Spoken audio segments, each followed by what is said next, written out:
Kaduthuruthy IHRD college of applied സയൻസിന്റെ രജത jubilee ആഘോഷങ്ങളുടെ ഉദ്ഘാടനം നടന്നു. കോളേജ് അങ്കണത്തിൽ നടന്ന സമ്മേളനം അഡ്വക്കേറ്റ് ഫ്രാൻസിസ് ജോർജ് MP ഉദ്ഘാടനം നിർവഹിച്ചു. സാങ്കേതിക പഠനം വഴി വിദ്യാർത്ഥികൾക്ക് ഉടൻ ജോലി ലഭിക്കുന്നുണ്ടെന്നും പുതിയ UGC പാഠ്യപദ്ധതിയിൽ സ്കിൽ കോഴ്സുകൾ ഉൾപ്പെടുത്തിയിരിക്കുന്നത് വിദ്യാർത്ഥികൾക്ക് തൊഴിൽ വൈദഗ്ധ്യം ഉറപ്പുവരുത്തുമെന്നും ഫ്രാൻസിസ് ജോർജ് MP പറഞ്ഞു. അതിനുവേണ്ട പരിശീലനം കൊടുക്കുന്ന സ്ഥാപനങ്ങൾ ഇതുപോലുള്ള സ്ഥാപനങ്ങളാണ് ഇന്ന് വാസ്തവത്തിൽ ഈ കാലഘട്ടത്തിൽ നമുക്ക് ആവശ്യമായിട്ടുള്ളത്. തിയറിറ്റിക്കലായിട്ടുള്ള പഠനം കൊണ്ട് മാത്രമായില്ല. നമ്മളിന്നിപ്പോൾ ദേശീയ തലത്തിൽ തന്നെ പുതിയ വിദ്യാഭ്യാസ പദ്ധതിയിൽ വിഭാവനം ചെയ്യുന്നതാണ് തൊഴിലധിഷ്ഠിതമായിട്ടുള്ള വിദ്യാഭ്യാസം.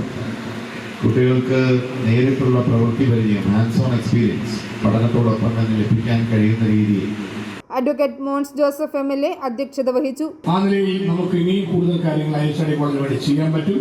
അപ്പോൾ രജത ജൂബിലി ആഘോഷത്തിന്റെ ഭാഗമായി വരുന്ന ഒരു വർഷക്കാലത്തിനുള്ളിൽ IHRD കെട്ടിടം നല്ല നിലയിൽ നമുക്ക് നവീകരിക്കണം. പുതിയ ബ്ലോക്ക് കൂടി ഇതിനോടനുബന്ധിച്ച് പണിയണം.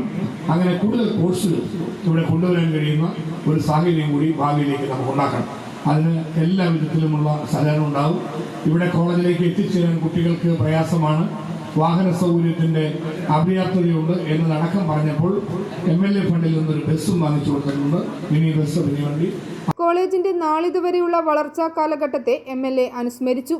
ബ്ലോക്ക് പഞ്ചായത്ത് പ്രസിഡന്റ് തങ്കമ്മ വർഗീസ് മുഖ്യപ്രഭാഷണം നടത്തി. ഞീഴൂർ ഗ്രാമപഞ്ചായത്ത് president Cheriyan K. Jose, vice president Sreelekha Manilal, Mini Tomy, ward member Bindu Tomy, PTA vice president Joy P. Mathew, college union chairperson Kumari Anagha Rajan എന്നിവർ ആശംസകൾ അറിയിച്ചു.